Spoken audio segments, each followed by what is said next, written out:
Dear students, ఈరోజు మన class 12వ పంచవర్ష ప్రణాళిక 12th 5-year ప్లాన్. 12వ పంచవర్ష ప్రణాళిక 12వ పంచవర్ష ప్రణాళిక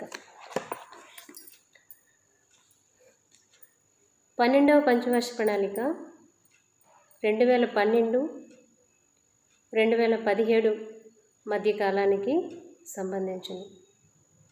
మీ అందరికీ తెలిసిన విషయమే, భారతదేశంలో అమలు చేస్తున్న ప్రణాళికలు పంచవర్ష ప్రణాళికలు అంటే 5 years ప్లాన్స్. కాబట్టి దీని టైం 5 సంవత్సరాలు మాత్రమే ఉంటుంది, 2012 నుంచి 2017 వరకు. ప్రతి ప్రణాళికకు ఒక లక్ష్యం ఉంటుంది. అలాగే 12వ పంచవర్ష ప్రణాళిక ప్రధాన లక్ష్యం ఏంటి అంటే faster, sustainable and inclusive growth. త్వరితగతిన కొనసాగించగలిగే అభివృద్ధి మరియు సమ్మిళిత అభివృద్ధిని సాధించడమే 12వ పంచవర్ష ప్రణాళిక ప్రధాన లక్ష్యం. ప్రపంచంలో ప్రతి దేశం కూడా ఏదో ఒక లక్ష్యాన్ని సాధించడం కోసం ప్రణాళికలను అమలు చేస్తూ ఉంటుంది. మ్యాక్సిమం అన్ని దేశాల్లో ఉన్న ప్రధాన లక్ష్యం ఏంటంటే ఆర్థిక వృద్ధి. అలాగే మన భారత ప్రభుత్వం అంటే ప్రణాళికా సంఘం తయారు చేసినటువంటి ప్రణాళికల్ని జాతీయ అభివృద్ధి మండలి నేషనల్ డెవలప్మెంట్ కౌన్సిల్ ఆమోదించింది. దేని గురించి అంటే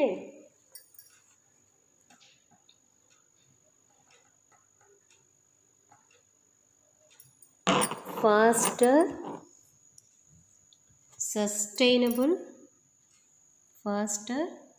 సస్టైనబుల్ అండ్ ఇన్క్లూజివ్ గ్రోత్ సాధించడం కోసం. స్టూడెంట్స్, 12వ పంచవర్ష ప్రణాళిక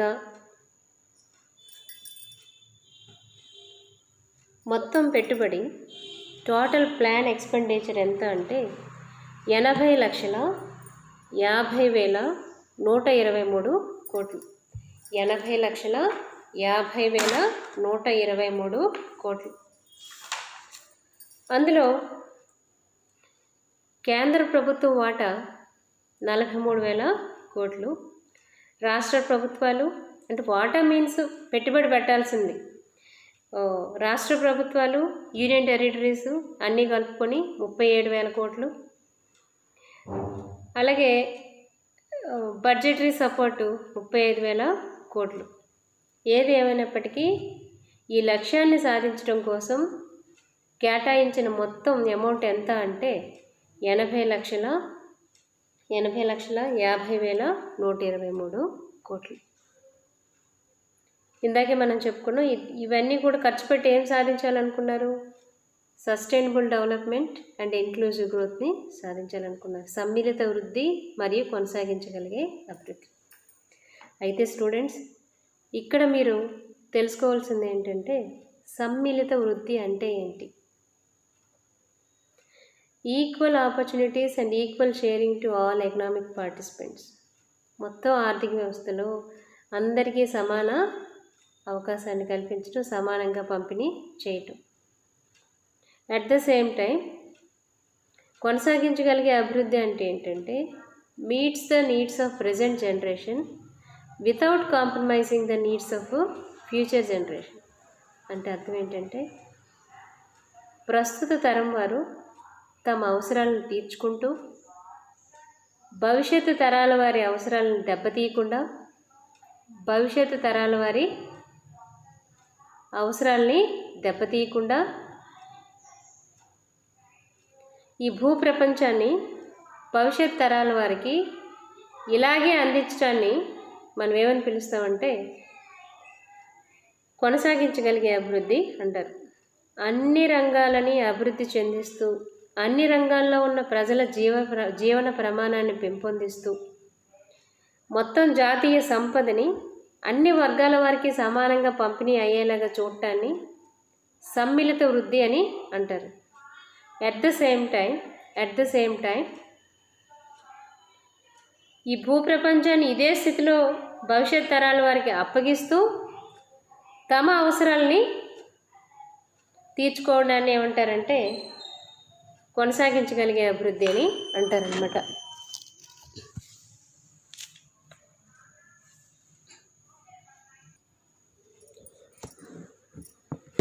దీన్ని మనం ఏమని పిలుస్తామంటే కొనసాగించగలిగే అభివృద్ధి అని అంటాం అన్నమాట. సో మీకు ఇదివరకు ఇప్పటికే అర్థమై ఉంటుంది, సమ్మిళిత వృద్ధి, కొనసాగించగలిగే అభివృద్ధి. మళ్ళీ మరోసారి రిపీట్ చేస్తాను. సమ్మిళిత వృద్ధి అంటే ఇంక్లూజివ్ గ్రోత్ అంటే ఏంటంటే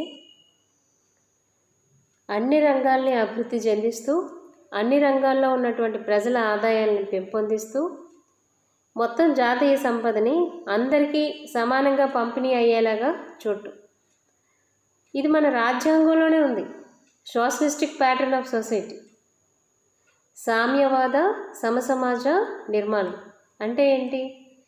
జాతీయ ఆదాయం ఎంత పెరిగిందనేది ఎంత ఇంపార్టెంటో ఆ పెరిగిన జాతీయ ఆదాయాన్ని అందరూ అనుభవిస్తున్నారా లేదా? కొంతమంది చేతిలోనో కేంద్రీకృతం అయిపోతే ఇన్కమ్ ఇన్ఈక్వాలిటీస్ వస్తాయన్నమాట. సో రాజ్యాంగం నుంచి ప్రతి ఒక్కరు చెప్పేది ఏంటంటే ఈక్వాలిటీ విత్ గ్రోత్. ఆర్థిక అసమానతలు నివారిస్తూ ఉన్నటువంటి ఆర్థికాభివృద్ధి నిజమైన ఆర్థికాభివృద్ధి అని మనం చెప్తాం అన్నమాట. ఇది సమ్మిళిత వృద్ధి. ఈ సమ్మిళిత వృద్ధిని సాధించడం 12వ పంచవర్ష ప్రణాళిక ప్రధాన లక్ష్యం. అలాగే కొనసాగించగలిగే అభివృద్ధి ఇందాకే చెప్పాను, మళ్ళీ చెప్తున్నాను వినండి. సస్టైనబుల్ డెవలప్మెంట్ అంటే ఏంటంటే ప్రస్తుత తరం వారు బాగా అభివృద్ధి చెందాలి. ఈ అభివృద్ధి పరంపరలో మనం వస్తువుల్ని సేవల్ని ఉత్పత్తి చేస్తాం. ఉత్పత్తి చేసినప్పుడు ఏమవుతుంది? సహజ వనరులు క్షీణిస్తాయి. అట్ ద సేమ్ టైం కాలుష్యం కూడా ఏర్పడుతుంది. మన అవసరాలను తీర్చుకోవడం కోసం, మనం ఆర్థికంగా వృద్ధి చెందడం కోసం సహజ వనరులను నశింపజేసేసి పర్యావరణాన్ని క్షీణింపచేస్తే అది నిజమైన ఆర్థికాభివృద్ధి కాదు. మరి ఏది నిజమైన ఆర్థికాభివృద్ధి? కొనసాగించగలిగే అభివృద్ధి ప్రకారం ప్రస్తుత తరం వారు తమ అవసరాలను తీర్చుకుంటూ భవిష్యత్తు తరాల వారి అవసరాలను దెబ్బతీయకుండా ఈ భూ ప్రపంచాన్ని ఇదే స్థితిలో ఇతర దేశాలకి భావి తరాల వారికి అందించడాన్ని మనం ఏమని పిలుస్తామంటే కొనసాగించగలిగే అభివృద్ధిని అంటాం. అంటే ఏంటి? రిసోర్స్ యూటిలైజేషన్ హేతుబద్ధంగా ఉండాలి, రేషనలిస్టిక్గా ఉండాలి. అవన్నీ చేయాలంటే ఏంటి? మంచి టెక్నాలజీని బాగా డెవలప్ చేయాలి, నైపుణ్యం గల శ్రామికులు కావాలి, ప్రజల దృక్పథంలో మార్పు రావాలన్నమాట. సో ఇది సస్టైనబుల్ డెవలప్మెంట్.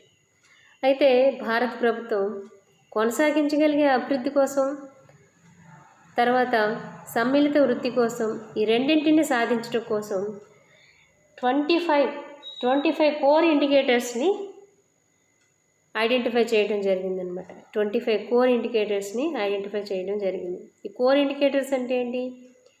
ఈ 25 కీలక అంశాలని అభివృద్ధి చేస్తే ఆటోమేటిక్గా మనం అనుకున్నటువంటి సమ్మిళిత కొనసాగించగలిగే అభివృద్ధిని సాధించవచ్చు అని అనుకుందనమాట. సమ్మిళిత కొనసాగించగలిగే అభివృద్ధిని సాధించవచ్చు అని అనుకుందనమాట. ఆ కోర్ ఇండికేటర్స్ ఏంటి అంటే నేను ఒకసారి చెప్తాను. కోర్ ఇండికేటర్స్ ఈ 25 అంశాలను అభివృద్ధి చెందిస్తే సమ్మిళిత వృద్ధిని కొనసాగించగలిగే అభివృద్ధిని సాధించవచ్చు. ఆ 25 అంశాల్లో మొదటిది ఏంటి అంటే ఆర్థిక వృద్ధి రేటును ఈ 5 సంవత్సరాలు సగటున 8% సాధించడం. Average annual growth rate during the plan period from 2012 to 2017 is 8%. That is the goal of 12th plan. 12వ పంచవర్ష ప్రణాళిక ప్రధాన లక్ష్యం ఏంటంటే ఆర్థిక వృద్ధి రేటు సగటున 8% సాధించటం. అంతే కదా. మనం ఏం చేయాలన్నా ముందు కావాల్సింది మనకి సంపద.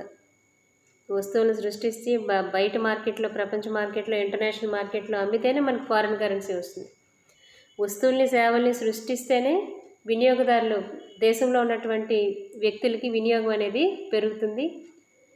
ఫలితంగా వాళ్ళ శ్రేయస్సు పెరుగుతుంది. ఫలితంగా వాళ్ళ జీవన ప్రమాణం అనేది పెరుగుతుంది. కాబట్టి ఫస్ట్ మనం సాధించాల్సింది ఏంటి అంటే ఆర్థిక వృద్ధి రేటు. 11వ ప్రణాళికలో ఆర్థిక వృద్ధి రేటు 8% సాధించారు. కానీ 12వ ప్రణాళిక స్టార్ట్ అయ్యేటప్పటికి ఇంకా మంచి వాతావరణం ఉంది బయటంతా. కాబట్టి ఖచ్చితంగా సాధించగలమనే ఉద్దేశంతో ఇలా టార్గెట్ చేయటం జరిగింది. ఫస్ట్ 8.5ని టార్గెట్ చేస్తూ మళ్ళీ దాన్ని మార్చి 8కి తీసుకురావడం జరిగిందనమాట. నెక్స్ట్ 12వ పంచవర్ష ప్రణాళిక తను అనుకున్నటువంటి లక్ష్యాలను సాధించడం కోసం ఐడెంటిఫై చేసిన మరొక కీలక అంశం ఏది అంటే అగ్రికల్చర్ సెక్టర్. స్టూడెంట్స్, మీ అందరికీ తెలుసు, మనిషి బతకాలంటే ముందు కావాల్సింది ఆహారం. ఆ ఆహారం మనకి ఎక్కడి నుంచి వస్తుందంటే వ్యవసాయ రంగం నుంచి వస్తుంది. దేశంలో పరిశ్రమలు స్థిరపడాలి అంటే ముందు మనకు కావాల్సింది వ్యవసాయ రంగం. ఎందుకంటే పరిశ్రమలకు కావలసిన ముడి పదార్థాలు కానీ, అంటే ఖనిజాలు కానీ, పరిశ్రమలకు కావాల్సిన ఇతర ముడి పదార్థాలు కానీ, ఇవన్నీ కూడా మనకి ఎక్కడి నుంచి వస్తాయంటే వ్యవసాయ రంగం నుంచే వస్తాయి. థర్డ్ పాయింట్ ఏంటి అంటే పారిశ్రామిక రంగంలో ఉత్పత్తి అయినటువంటి వస్తువులు కొనుగోలు చేసేది ఎవరు అంటే వ్యక్తులు. ఆ జనాభా ఎక్కువగా ఏ రంగం మీద ఆధారపడి ఉంది అంటే వ్యవసాయ రంగం మీద ఆధారపడి ఉంది. భారతదేశంలో సుమారుగా 55% ప్రజలు వ్యవసాయ రంగం మీద ఆధారపడి ఉన్నారు. కాబట్టి వ్యవసాయ రంగంలో వాళ్ళ ఆదాయం పెరిగితేనే పారిశ్రామిక రంగ ఉత్పత్తులకి డిమాండ్ పెరుగుతుంది. కాబట్టి ముందుగా వ్యవసాయ రంగాన్ని అభివృద్ధి చెందించాలి. ప్రజల పౌష్టికాహారం అందించాలి అంటే వ్యవసాయ రంగాన్ని అభివృద్ధి చెందించాలి. అగ్రో బేస్డ్ ఇండస్ట్రీస్కి ముడి పదార్థాలను అందించాలి అంటే వ్యవసాయ రంగాన్ని అభివృద్ధి చెందించాలి. ఈ ఉద్దేశంతో వ్యవసాయ రంగ వృద్ధి రేటును ఈ 5 సంవత్సరాల్లో 4% సాధించాలని 12వ పంచవర్ష ప్రణాళిక నిర్ణయించడం అనేది జరిగింది. ఈ ఉద్దేశంతో వ్యవసాయ రంగంలో 4% వృద్ధి రేటును సాధించాలనుకుంది. ఇప్పటికీ వ్యవసాయ రంగ వృద్ధి రేటు 1.8, 1.9, 2 ప్లస్ కొంచెం అలా వస్తుంది. ఇప్పుడు ఇంకా కొంచెం అలాగే ఉంది. 4 నియర్ టు 4 దాకా వచ్చింది. కానీ 2012-17లోనే వ్యవసాయ రంగ వృద్ధి రేటుని 4% సాధించాలని అనుకున్నారు. సమ్మిళిత కొనసాగించగలిగే అభివృద్ధిని సాధించాలంటే ముందు ఆర్థిక వృద్ధి రేటుని 8% సాధించాలి. రెండోది ఏంటంటే వ్యవసాయ రంగంలో 4% వృద్ధి రేటుని సాధించాలి. మూడోది ఏంటంటే మ్యానుఫ్యాక్చరింగ్ సెక్టర్ గ్రోత్ రేట్ని 10% సాధించాలి. మ్యానుఫ్యాక్చరింగ్ సెక్టర్ అంటేనే ఇండస్ట్రియల్ సెక్టర్. మనందరికీ తెలిసిందే, ఒక దేశం ఆర్థికంగా అభివృద్ధి చెందాలి అంటే ఆ దేశంలో ఉన్నటువంటి జనాభా ఎక్కువగా పారిశ్రామిక రంగం మీద కానీ, సేవల రంగం మీద కానీ ఆధారపడి ఉండాలి. పారిశ్రామిక రంగం మీద కానీ, సేవల రంగం మీద కానీ ఆధారపడి ఉండాలన్నమాట. కానీ దానికి వ్యతిరేకంగా, దానికి భిన్నంగా మన భారతదేశంలో ఎక్కువ మంది వ్యవసాయ రంగం మీద ఆధారపడి ఉన్నారు, తక్కువ మంది పారిశ్రామిక రంగం మీద ఆధారపడి ఉన్నారు. వ్యవసాయ రంగం తర్వాత నెక్స్ట్ ఎక్కువగా ఆధారపడి జీవిస్తున్న సెక్టర్ ఏది అంటే సర్వీస్ సెక్టర్. పారిశ్రామిక రంగం మీద ఆధారపడి జీవించే వాళ్ళ సంఖ్య చాలా తక్కువ.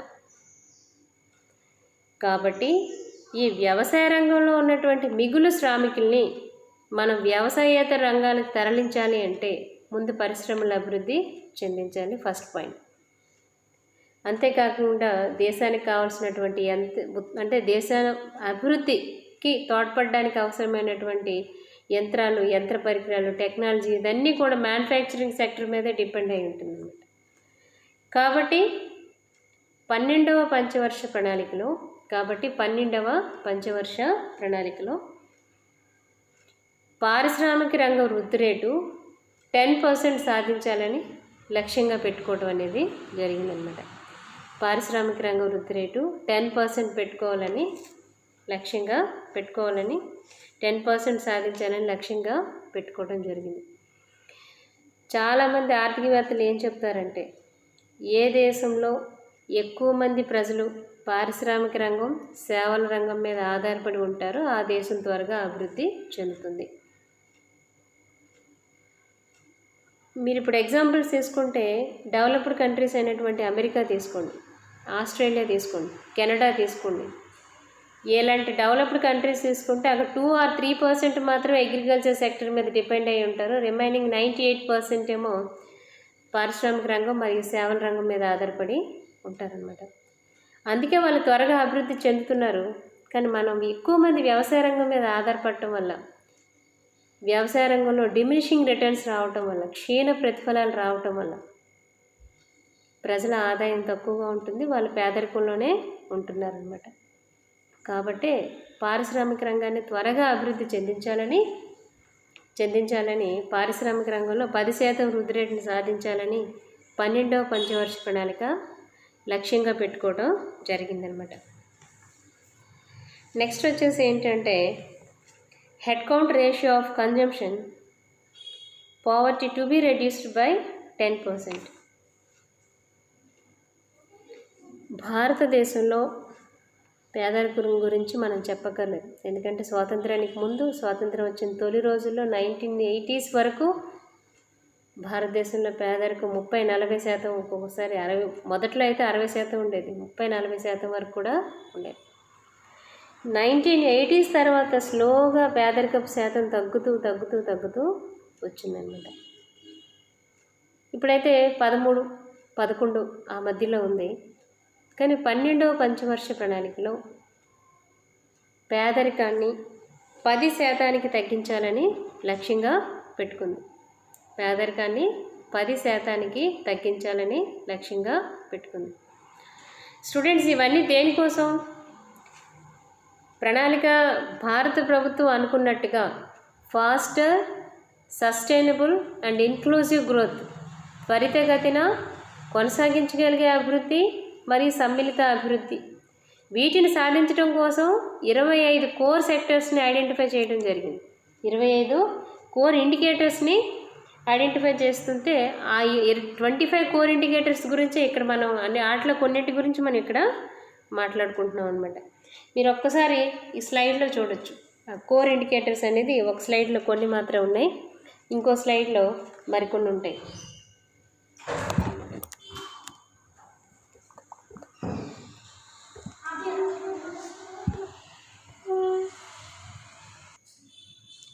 ఇవి మనం అనుకున్నటువంటి 25 core indicators are projected to reflect the vision in 12th plan అనమాట. ఒక్కసారి నేను చదువుతాను చూడండి. Poverty to be reduced by 10%, generate 5 million new employment opportunities in non farm sector, reduce IMR to 2.5, IMR అంటే infant mortality rate, and reduce fertility rate by 2.1, increase investment in infrastructure, increase grass irrigated areas to 9,000 million hectares to 100 million hectares. Okay, మనం ఇప్పుడు మళ్ళీ ఆ core సెక్టర్లో మనం ఇప్పుడు poverty దగ్గర ఉన్నాం ప్రజెంట్. ఇవన్నీ కూడా ఏంటంటే 12వ పంచవర్ష ప్రణాళిక లక్ష్యాల సాధనకు ఎంపిక చేసిన ఇండికేటర్స్ గురించి మనం మాట్లాడుతున్నాం అన్నమాట. సో అది భారతదేశంలో ఉన్నటువంటి పేదరికాన్ని 10% తగ్గించాలనేది 12వ పంచవర్ష ప్రణాళిక ప్రధాన లక్ష్యం అన్నమాట. అలాగే తను అనుకున్నటువంటి ఫాస్టర్ ఇన్క్లూజివ్ గ్రోత్ని సాధించడం కోసం భారత ప్రభుత్వం ప్రణాళిక 12వ పంచవర్ష ప్రణాళిక ఏం చేయాలనుకుందంటే ఎంప్లాయ్మెంట్ జనరేషన్ క్రియేట్ చేయాలనుకుంది. ఉద్యోగ అవకాశాలు సృష్టించాలి. ఎన్ని ఉద్యోగ అవకాశాలు? 50 మిలియన్ల ఉద్యోగ అవకాశాలు. 50 మిలియన్ల ఉద్యోగ అవకాశాలు ఎక్కడ సృష్టించాలని? గవర్నమెంట్ జాబ్స్ అయితే మాత్రం కాదు, వ్యవసాయ రంగం కూడా కాదు. తనే అనుకుంటుంది వ్యవసాయ రంగంలో అవసరానికి మించి శ్రామికులు ఉన్నారు. వ్యవసాయ రంగంలో ఉన్నటువంటి ఆ మిగులు శ్రామికులను ఎక్కడికి తరలించాలనుకుంది? పారిశ్రామిక రంగానికి. కాబట్టి 12th 5-year plan, another important objective ఏంటి అంటే generate 50 million new work opportunities, అంటే job opportunities in the non farm sector. వ్యవసాయేతర రంగాలలో 50 మిలియన్ల ఉద్యోగాలను సృష్టించడమే, వ్యవసాయేతర రంగాలలో 50 మిలియన్ల ఉద్యోగాలను సృష్టించటమే 12వ పంచవర్ష ప్రణాళిక మరొక ముఖ్య లక్ష్యం. తను అనుకున్నటువంటి ఇంక్లూజివ్ అండ్ సస్టైనబుల్ డెవలప్మెంట్ గోల్ని అచీవ్ చేయాలంటే నాన్ ఫార్మ్ సెక్టర్ అంటే వ్యవసాయేతర రంగాలలో 50 మిలియన్ల ఉద్యోగాల్ని సృష్టించాలి అదనమాట. అలాగే తను అనుకున్నటువంటి లక్ష్యాన్ని సాధించడం కోసం మరొక లక్ష్యం ఏంటంటే 12వ పంచవర్ష ప్రణాళిక మరో లక్ష్యం ఏంటంటే reduce infant mortality rate to 25 MMR to 1% live births. చూడండి, 1/1000 live births. Infant mortality rate, దీన్ని మనం తెలుగులో ఏమని పిలుస్తామంటే శిశు మరణాల రేటు అని అంటారు. శిశు మరణాల రేటు అనగానే మనకు ముందుగా గుర్తుకు రావాల్సింది ఏంటి అంటే 1000 ప్రతి 1000 మంది శిశువులు పుట్టినప్పుడు ప్రస్తుతం 25 మంది నుంచి 23 మంది చనిపోతున్నారు. దీనిని ఒక్కటికి తీసుకురావాలనేది 12వ పంచవర్ష ప్రణాళిక ప్రధాన లక్ష్యం.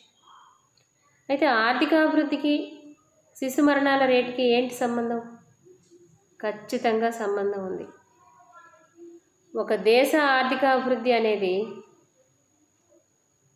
ఆ దేశ మానవ వనరుల మీద ఆధారపడి ఉంటుంది. మానవ వనరులు అంటే ఎవరు? ఆ దేశంలో ఉన్నటువంటి జనాభా. మానవ వనరులు అంటే ఆ దేశంలో ఉన్నటువంటి జనాభా.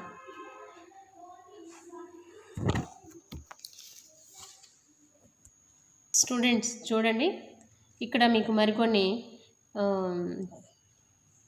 ఆబ్జెక్టివ్స్ కనిపిస్తాయి అన్నమాట. 12వ పంచవర్ష ప్రణాళికలో ఆ ప్రణాళిక ఏం సాధించాలనుకుంది అనేది మీకు మరికొన్ని ఇక్కడ కనిపిస్తూ ఉంటాయి. అది సో ఇప్పుడు మనం దేని గురించి మాట్లాడుకుంటున్నామంటే శిశు మరణాల రేటు, ఇన్ఫాంట్ మార్టాలిటీ రేటు. ఓ దేశ ఆర్థికాభివృద్ధి అనేది దేని మీద ఆధారపడి ఉంటుందంటే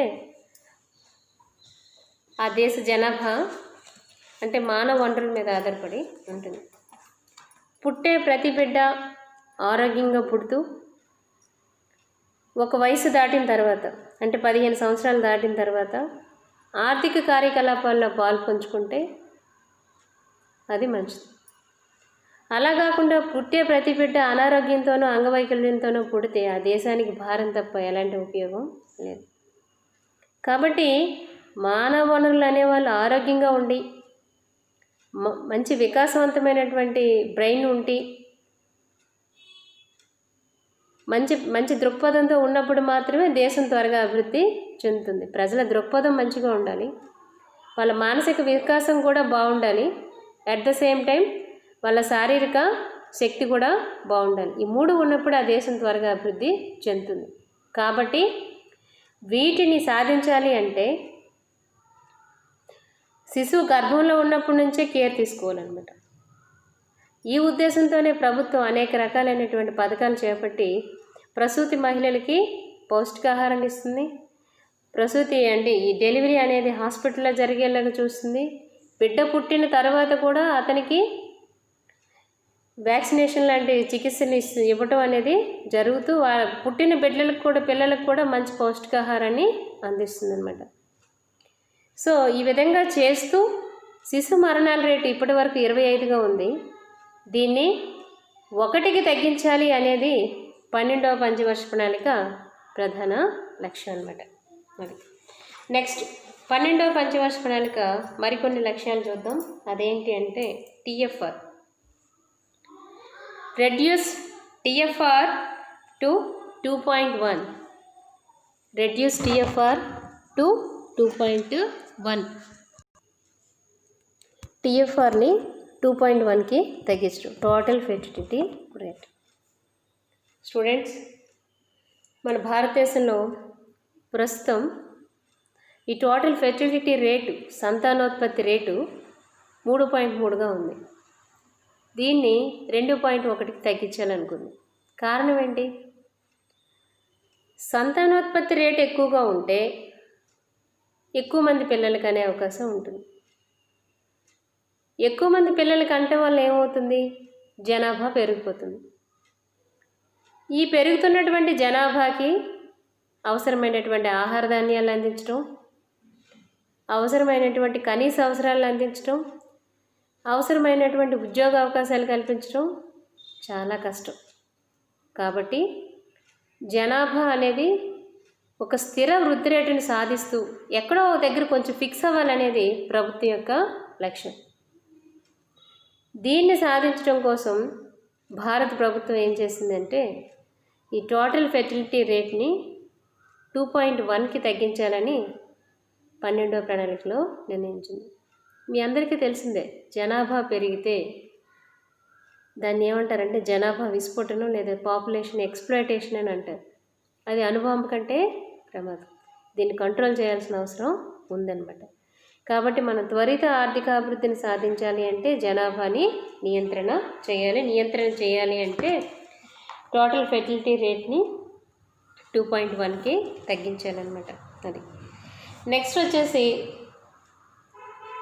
12వ పంచవర్ష ప్రణాళిక మరొక ముఖ్యమైన లక్ష్యం ఏంటి అంటే 1 మిలియన్ హెక్టార్స్లో గ్రీన్ కవర్ని ఇంక్రీజ్ చేయటం. 1 million hectares increase green cover by 1 million hectare every year during the plan. 5 year ప్లాన్స్లో ప్రతి సంవత్సరం 1 మిలియన్, ప్రతి సంవత్సరం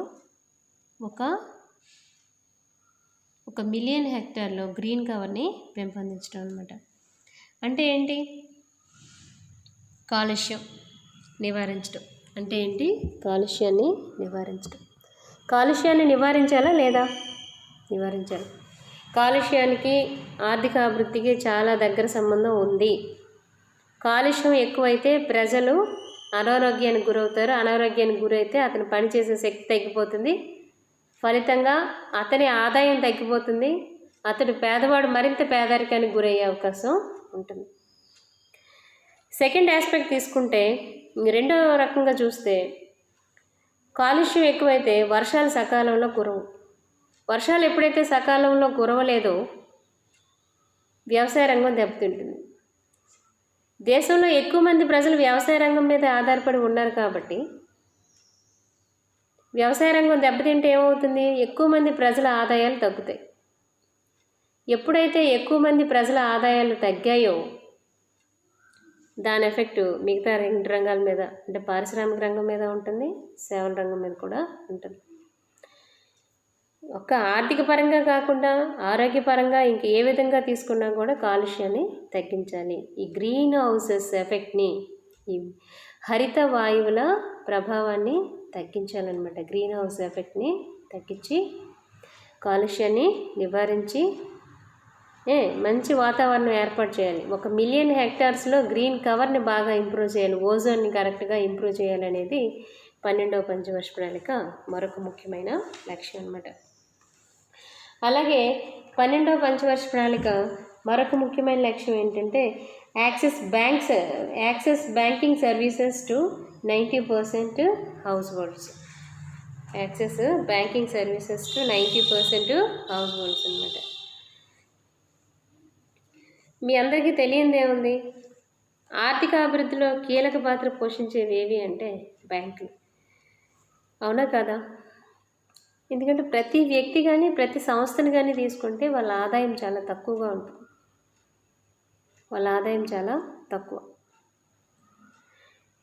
ఆదాయం తక్కువగా ఉంటే పొదుపు తక్కువగా ఉంటుంది.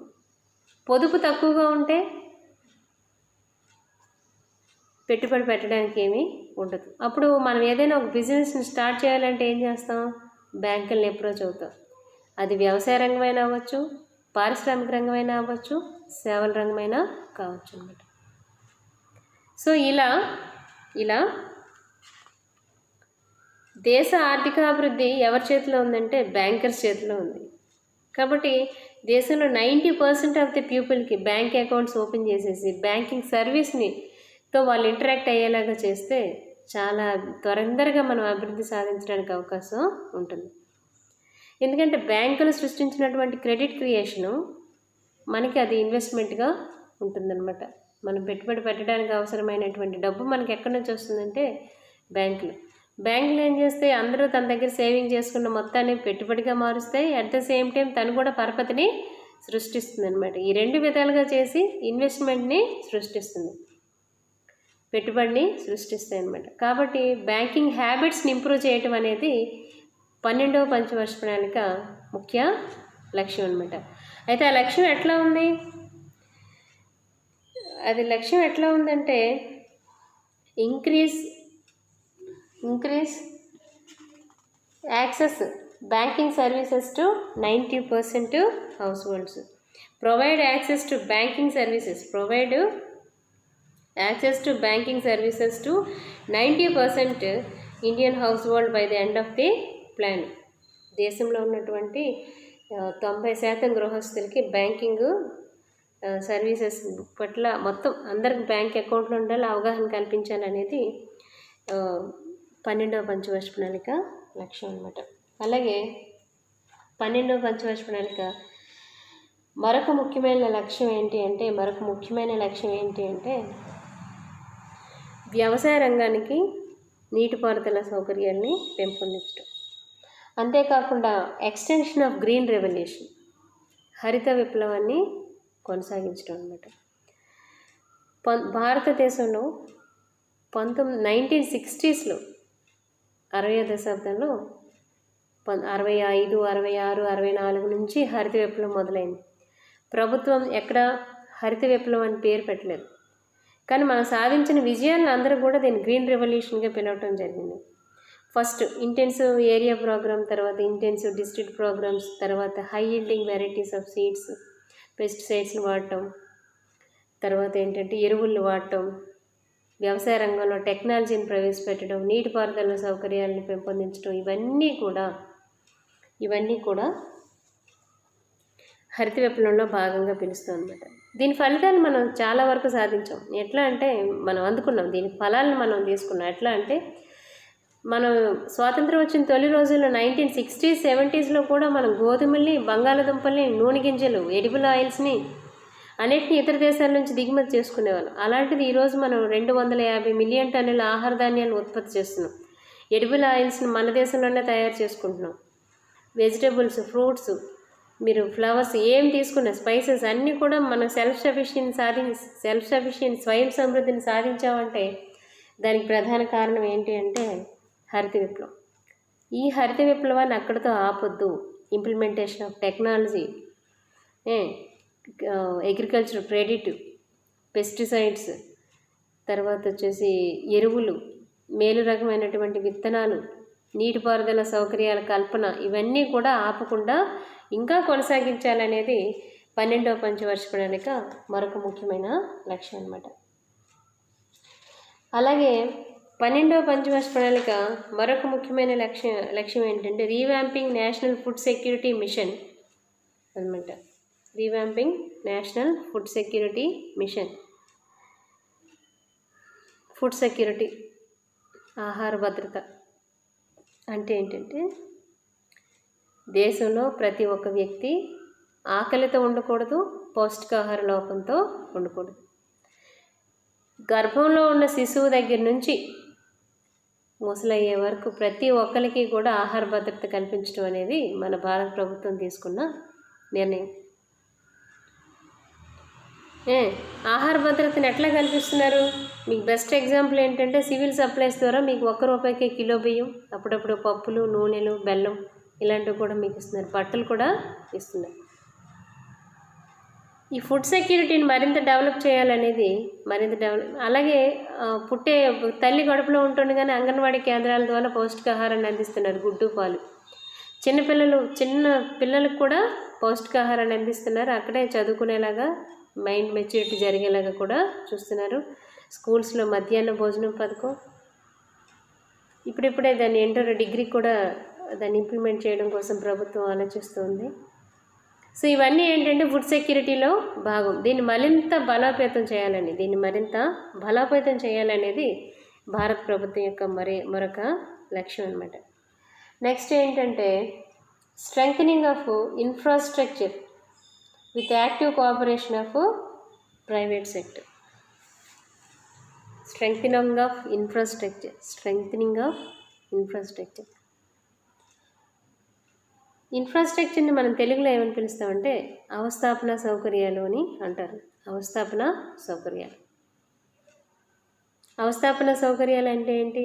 పారిశ్రామిక రంగానికి కానీ, వ్యవసాయ రంగానికి కానీ, సేవల రంగానికి కానీ ముఖ్యంగా ముందు కావాల్సింది ఏంటంటే అవస్థాపన సౌకర్యాలు. ఉదాహరణకి నీటిపారుదల సౌకర్యాలు, రోడ్లు, రవాణా, విద్యుత్ శక్తి, నెట్వర్కింగు, టెలికమ్యూనికేషన్స్, ఇవన్నీ కూడా ఏమని పిలుస్తామంటే ఇన్ఫ్రాస్ట్రక్చర్ ఫెసిలిటీస్ అని అంటారు. ఈ అవస్థాపన సౌకర్యాల్ని 2 రకాలుగా వర్గీకరిస్తారు: సాంఘిక అవస్థాపన సౌకర్యాలు, ఆర్థిక అవస్థాపన సౌకర్యాలు. సాంఘిక అవస్థాపన సౌకర్యాలు అంటే ఏంటి? విద్య, వైద్యం, ఆరోగ్యం, పరిశుభ్రత, తాగునీరు, ఇవన్నీ కూడా సాంఘిక అవస్థాపన సౌకర్యాలు. వీటిలో మేజర్ షేర్ ఎవరిది ఉంటుందంటే ప్రభుత్వానిదే ఉంటుంది, ప్రైవేట్ రంగం తక్కువ. ఆర్థిక అవస్థాపన సౌకర్యాలకు వచ్చేటప్పటికి రవాణా, విద్యుత్ శక్తి, కమ్యూనికేషన్స్, నీటిపారుదల ప్రాజెక్టులు, ఇవన్నీ కూడా మనం ఏమని పిలుస్తామంటే ఆర్థిక అవస్థాపన సౌకర్యాలని అంటారు. వీటిలో కూడా మేజర్ పార్ట్ గవర్నమెంట్ది. కానీ ఈ టెలికమ్యూనికేషన్స్, విద్యుత్ శక్తిలో మాత్రం ప్రైవేట్ సెక్టర్ పాత్ర ఎక్కువగానే ఉంటుందన్నమాట. 12వ పంచవర్ష ప్రణాళిక ఏమనుకుంది అంటే ఈ ప్రైవేట్ సెక్టర్ పార్టిసిపేషన్ మరింత పెంచాలి అని అనుకుందనమాట. ప్రైవేట్ సెక్టర్ పార్టిసిపేషన్ మరింత పెంచాలి అని అనుకుంది. ఇవన్నీ కూడా మరొకసారి మీరు ఆ కోర్ ఇండికేటర్స్ని చూస్తే మీకు అర్థమవుతుంది. Increase green cover, access banking services to 90% households, extension of green revolution, revamping national food security mission, and strengthening of infrastructure with active cooperation.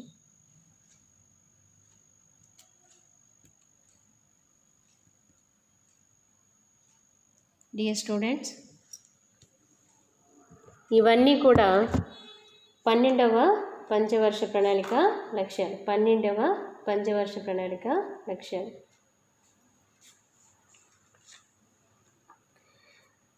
దీన్ని బట్టి మనకి ఏమర్థం అవుతుందంటే ప్రభుత్వం ఎన్ని కోట్లు ఖర్చు పెట్టినా, ఎంత చేసినా కానీ పౌరుని యొక్క బాధ్యత చాలా కీలకమైనది. అందుకే చాలామంది ఆర్థికవేత్తలు ఏం చెప్తారంటే ఒక దేశం ఆర్థికంగా అభివృద్ధి చెందాలి అంటే ప్రధాన పాత్ర పోషించాల్సింది ఏంటి అంటే ప్రజల దృక్పథం. పాలిథిన్ కవర్లు వాడకూడదు,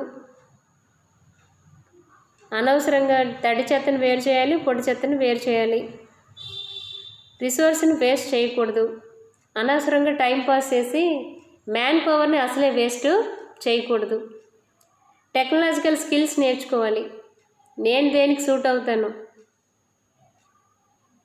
ప్రభుత్వం ఈ పథకాలు చేపట్టింది, ఈ పథకాల వల్ల నాకు వచ్చే బెనిఫిట్ ఏంటి, వాటిని ఉపయోగించుకొని బ్యాంకుల్లో అప్పు తీసుకొని ఇన్వెస్ట్ చేసి ఈ స్వయం ఉపాధి పథకాల ద్వారా ఎవరైతే అభివృద్ధి చెందుతారో అలాంటి వాళ్ళ వల్ల దేశం త్వరగా అభివృద్ధి చెందుతుంది.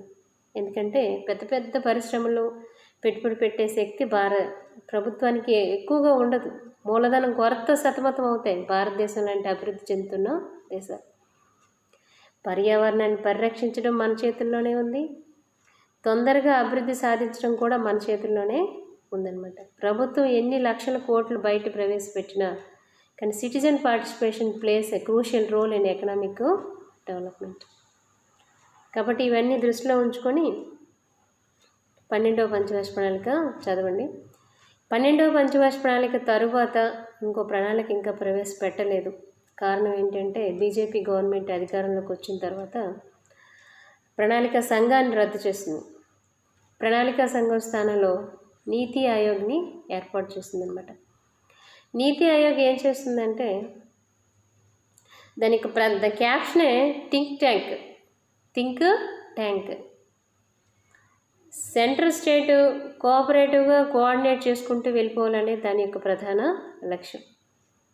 అందులో రాష్ట్ర ముఖ్యమంత్రులు ఉంటారు, ఆర్థిక మంత్రులు ఉంటారు, కేంద్ర క్యాబినెట్ మంత్రులు ఉంటారు, ప్రధానమంత్రి అందరూ అందులో భాగస్వాములుగా ఉంటారు. యూనియన్ టెరిటరీస్ నుండి వాళ్ళ ఫైనాన్షియల్ మినిస్టర్స్ కూడా ఉంటారు, కార్యదర్శులు కూడా ఉంటారు, సెక్రటరీస్ కూడా ఉంటారనమాట. వీళ్ళందరూ ఏం చేస్తారంటే ఇక్కడ ఈ నీతి ఆయోగ్కి వచ్చేటప్పటికి local plan, district plan, state plan, central plan ఇవన్నీ కోఆర్డినేషన్తో ఒక మంచి ప్రణాళికను రూపొందించి ఒకరికొకరు అభిప్రాయాలను షేర్ చేసుకుంటూ కోఆపరేటివ్గా ఆ లక్ష్యాలను సాధించాలనేది నీతి ఆయోగ్ ప్రధాన లక్ష్యం అనమాట.